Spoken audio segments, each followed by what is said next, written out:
Hey lovelies, welcome or welcome back to my channel. I hope y'all are having a lovely, marvelous, and spectacular day, because the only things that matter here are you, me, the arts, and the fact that none of the other shit matters anyway. Also, our rights matter, so fuck the Supreme Court, just saying. And yes, you are now tuned into Pride Miss Extended. I know that I'm late, but the story time's worth it, so we're just gonna get into it. So basically, I used to work with, I'm pretty sure I've talked about it before, but I used to work with this nonprofit that I grew up in, or grew up going to. It's an after school program, and there's also a summer program. And so during, I think I had to be 20. Yeah, I had to be between 19 and 20. So I'm gonna go with 20. So I was working with this program, and because I was working with the program, I was back home where I'm from in Jersey, and I was staying with my grandmother. So a little bit of background in general, if this is like your first time being here, or if you haven't heard me talk about it before. I feel like I figured out that I was queer kind of late. I know there's not like a time, for that. But I think I probably knew really when I was younger, like a kid, and just family, childhood trauma, stress. I feel like it kind of like pushed it out of me, or like it sent me into this place where I was hyper focused on boys and masculine energy, and being accepted and liked by boys. So I didn't really even figure out that there was a possibility that I could be queer until college. And so this was around the time that I was exploring that part of myself for the first time, really, and like giving it an actual chance. And during that time, I met my ex-girlfriend. So we met in our psychology class. She would say that we met on Tinder. Technically, we met on Tinder, but we were in the same class. We went to the same school. So I never really liked that story. I felt like it sounded really corny, like that we just met on Tinder. Like, people meet on Tinder, but like we were in the same psychology class, and our teacher's name was Dr. Love. Like, it was a very cute story outside of Tinder. So I just used to want her to tell the story outside of Tinder. So she had transferred to my school,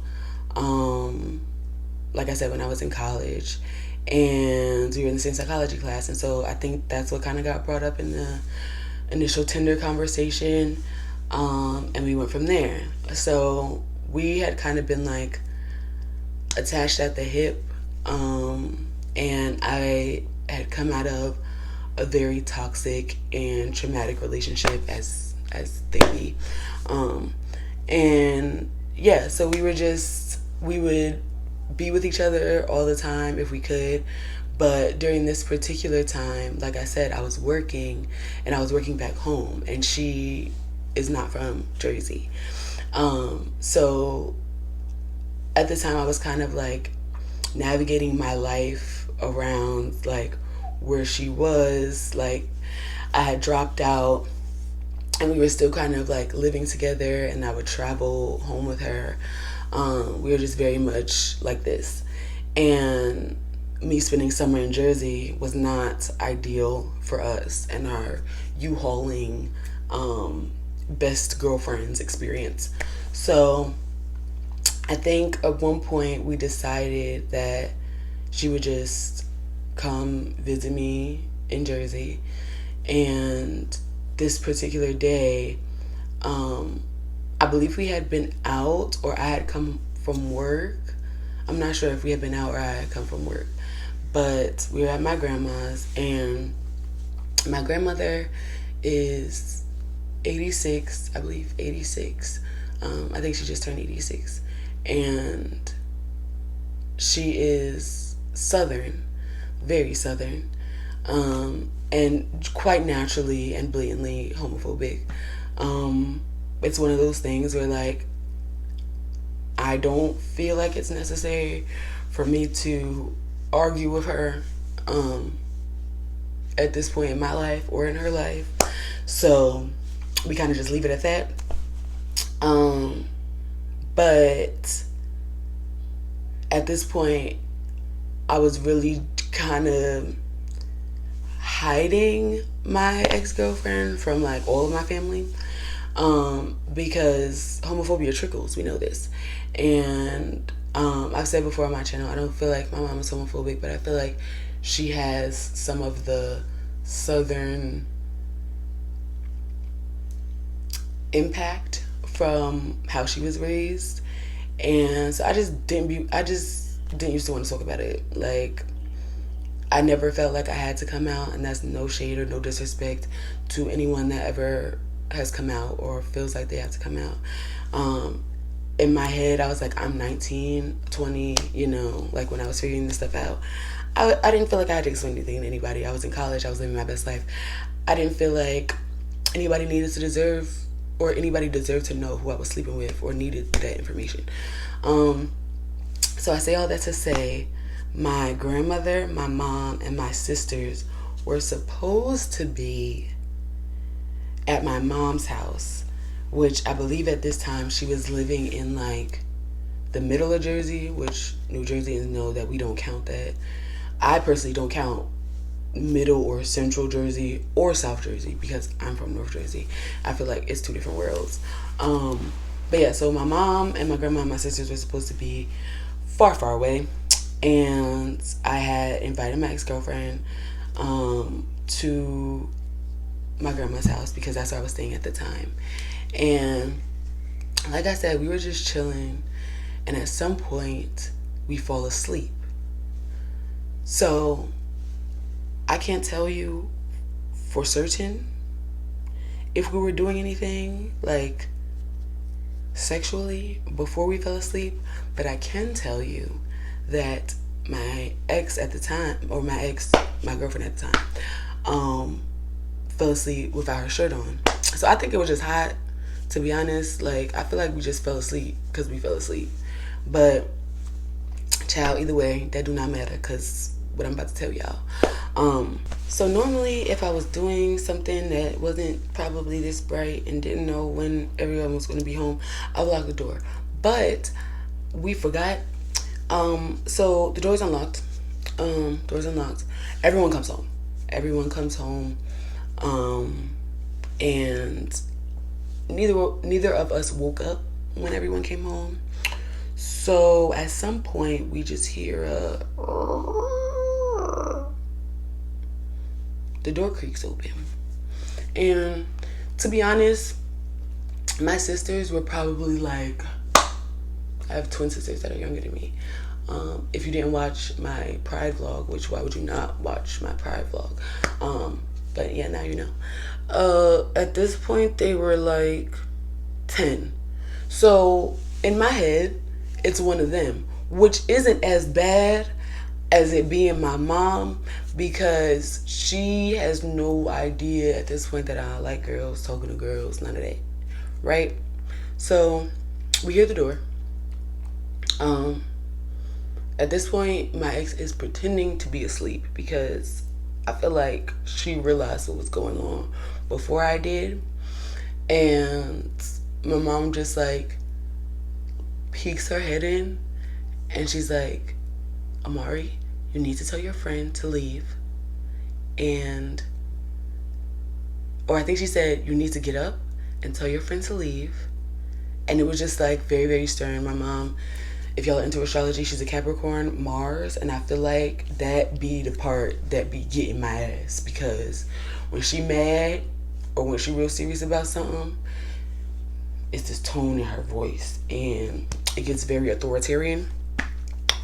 And you know, in retrospect, thinking about my mother and how far she's come, she probably handled it pretty well, because she was probably shocked and confused and stressed out. And this is therapized Amari talking, because I was horrified, and I don't even know if I would have been able to do no shit like that if I were a parent. Like, I'd be avoidant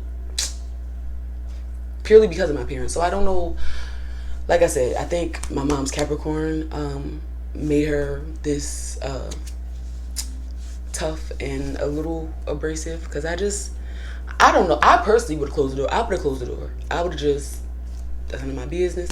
But yeah, so that was that. She closed the door. I'm horrified. My ex is freaking the fuck out. Freaking the fuck out, because they've never met. At this point, I had met my ex's mom and her family. But like I said, I vehemently, until recently, I was not sharing any relationship information, fruity or not, with my mom, because we just was not cool like that. We was not tight like that. We used to be at odds. And so we get up. My ex is horrified. I'm just realizing that I never made up a fake name for her, but my ex is good enough. So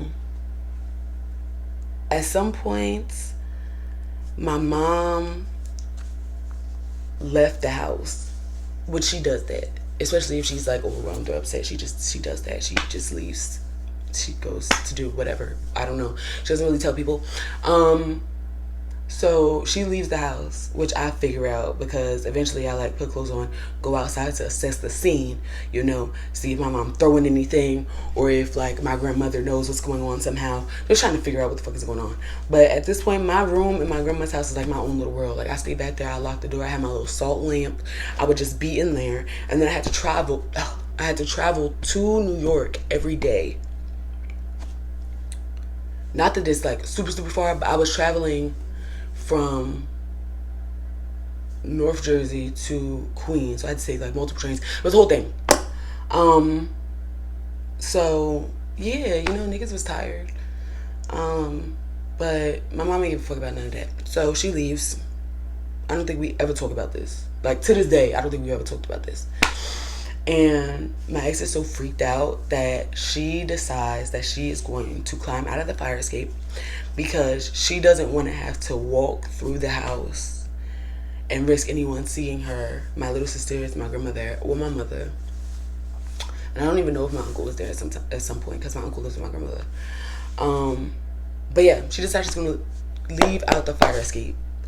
Now, I told y'all I was a goody two-shoes. I've never, like in high school, nothing, being younger, I've never snuck anybody in or out of anything. I think I told my sisters when I took them to Pride, I one time in high school let my high school boyfriend come into my house, and I got so freaked out. It was skip day. It was senior dish day, and I had to like go home to get my ID because I was trying to cash my check to buy something for my dad for Father's Day. So we were gonna go to the mall. And he's like, I want to see your room, da-da-da. I let him stay in there for a second and a half and started having fucking heart palpitations because my parents, overprotective as hell, I'm firstborn. Like, I was like, someone's going to catch me. This is going to end up being a murder scene. Like, if my father comes, if my nosy neighbor tells, this is going to be a wrap. That's probably the most ridiculous thing that I've ever done in my life. I was afraid that my mom was going to find out that I skipped on senior skip day and still be mad at me. Like, I was fighting so hard with rebelliousness. So at this point I'm like, girl, what you mean you won't climb out the fire escape? Like, we just grown. That seemed very unnecessarily sneaky. Like, she already done seen you, she seen your titties. Like, I don't really get it. But that was my partner and she was anxious. So I was like, okay, go ahead, go do what you gotta do. So she went out the fire escape. I'm pretty sure we went somewhere after that. But yeah, they never actually met. And like, they never were formally introduced. And I would say I was traumatized, but I feel like in the grand scheme of things, it was funnier to me. I know my ex was traumatized. But like, we weren't like licking coochies, like, we was asleep. So yeah, that's my fruitiest story time for Pride Miss. It was quite interesting. And even though my mom never like formally met my ex, Like, I've talked to her a little bit about just like my identity since then. Obviously, you know, there was a pandemic. I was using the pandemic to not be around my family too, because they just be stressing me sometimes. But apparently my mom had an attitude that she was never formally introduced, because at some point I introduced my ex to my dad, and my mom had a whole attitude, but she never told me. She told my aunt, and then my cousin told me. So yeah, she was having a whole attitude. Like, you traumatized her. I couldn't just be like, okay, so now do you want to meet my mom? Girl was done. Like, she. And like I said, I didn't even care. Like, I didn't care about my mom's opinion or nothing like that. So I had set the standard of just like, you don't have to meet her. And then she traumatized her. So that was that. But that's the story of the time my mom walked in on me and my girlfriend. I'm very glad that it wasn't sex. I've never been walked in on during sex though. Like I told y'all in my boyfriend's dad almost shot us story time. If you haven't watched it, watch it. Yeah, like even we, like me and my ex-boyfriend from high school, we would get caught, but it wasn't like in the act. Like we would get caught like later on. Like we wasn't supposed to be in the house, so we wasn't supposed to be skipping school. But yeah, watch that story if you haven't already. And I'm so appreciative for y'all sticking through with me for Pride Miss, because I fucked up my last video so bad and was editing all into the morning hours, and I was so tired today because I was dropping my This is New York Lovely Mix, This is Jersey, check it out, it's on SoundCloud, and I'm about to put my Pound Town Lovely Mix on SoundCloud because I just put it up here. I want to do a video for This is Jersey, but I'm not in Jersey right now, and I think it would be very whack and corny and weird to do a This is Jersey remix video. I mean a This is Jersey music video in Philly. Like, that's not. So, but yeah, I appreciate y'all. Happy Pride Miss. Fuck the Supreme Court. Happy Pride. I love y'all. Stay safe out there. And yeah, I hope y'all having a lovely, marvelous, and spectacular day, because the only things that matter here are you, me, our rights as human beings in this fucking world. Fuck what the Supreme Court says, and beat anybody ass if they discriminating against you for being fruity. Like, what? Like, I just want the Supreme Court to understand that if anybody could discriminate against me for being fruity, I'm gonna beat anybody ass discriminating against me for being fruity. Period. And that's just that on that. So I hope y'all are doing the same thing. And now we get an extra month because they want us to act stupid. So happy Pride, y'all. July is Pride now. Yeah. I love y'all. I'll talk to you later. Bye.